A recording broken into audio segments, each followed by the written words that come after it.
What's up, preppers?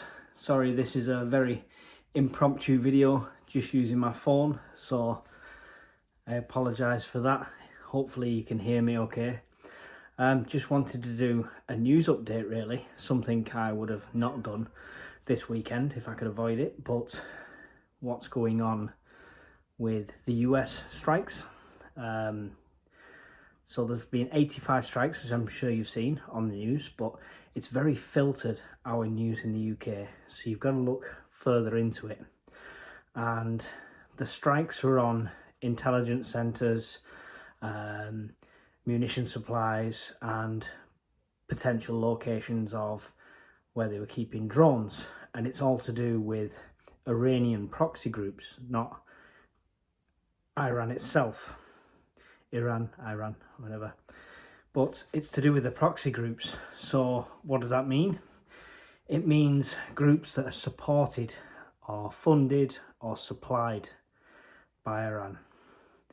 Now, there was a wave of attacks, 85 attacks. The attacks were done in 35 minutes. I mean, that's very efficient over two countries to do that many attacks. I think it's 125 munitions expended in it. So, I mean, absolute carpet of fire there by the United States. But it's just fuel for the fire, because these proxies have just turned around and said, right, well, you can't stay here. Any US base can't stay here. So the threats to the US bases is just like tripled, and they're just going to come back at them tenfold. The United States haven't pulled the troops out, which you think they should have done beforehand.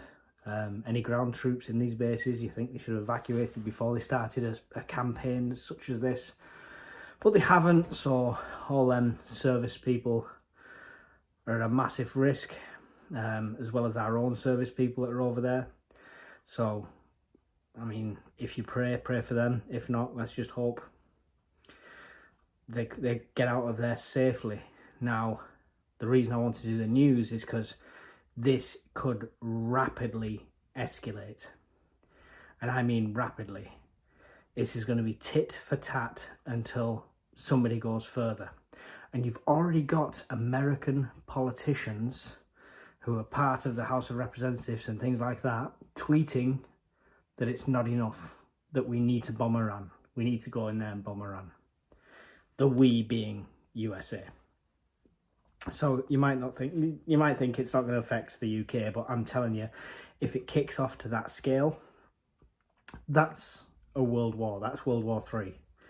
And we can never know how far Iran is with nuclear weapons. We know that they had enough uranium to enrich enough to make 13 nuclear warheads at one point, but that's off what? Not all the intelligence. We haven't got all the facts. We don't know what they've got at the end of the day. So, I mean, this could be massive. And the biggest threat to us immediately is cells of terrorists that have connected to this cropping up in the Western world, USA, the UK, Europe, and executing attacks based on what the US have done. So the reason for the news report is more so to say, be extra vigilant now.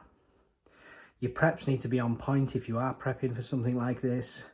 I know a couple of preppers on here who have already commented to me and messaged me saying that they're prepping bug outs and stuff like that. People slate me and take the mick about bugging out in the UK because it's not big enough and all this. But it's about being not too close to a potential strike location for me. If you're living in the city centre of London, if you're living right next to a nuclear power plant, if you're living right next to an army base, it's things like that. So bugging out is legitimate for me. And it's not a case of me with a backpacker going into a field and staying in a tent and trying to survive. I've got genuine plans in place and people I can trust and use along the way and a place to stay. Yeah? And that's key. So planning and prepping go hand in hand, and it's key for your survival. I cannot sit back and be one of these preppers, these part-time preppers that shout their mouth off on comments and on forums and stuff like that say, well, if it's nuclear war, there's no point, I may as well stay at home because we're all going to die anyway. It's not the mentality I've got. I will fight to the bitter end. I'll be the last man standing, popping every radiation tablet I possibly can, if needs be. But I'll do anything I can to protect my family. So that's why I'm doing what I'm doing. That's why I'm up here in Scotland. And no, Scotland's not my sole bug out location. You know, I've got multiple options for multiple different scenarios. And that's what we need to play out. But watch closely as this Iran situation. I strongly recommend you follow NY Prepper on here. I do follow other preppers, and you've got different types of preppers, especially on YouTube.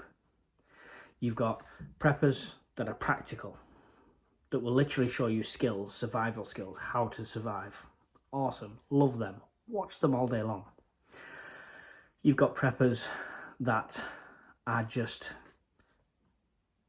100% conspiracy theory. They are the people that give us a reputation of tinfoil hats. And we all know preppers like that.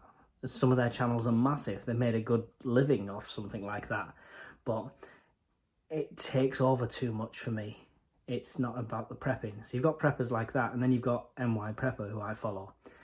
Again, he does a bit of everything, but his news and his intelligence and his network of information is absolutely spot on. And what's happening now, he called 3-4 weeks ago when I was watching him. Yeah. So honestly, give him a follow. Make sure you've subscribed to him and you've hit his little bell. If you do nothing else, that's worth it, just for his news alert updates and to stay on top of it. Go over there, check out more about this Iran situation. But I'm telling you now, be prepared, be more vigilant, especially around cities, in public places, or any large gatherings. Stay safe.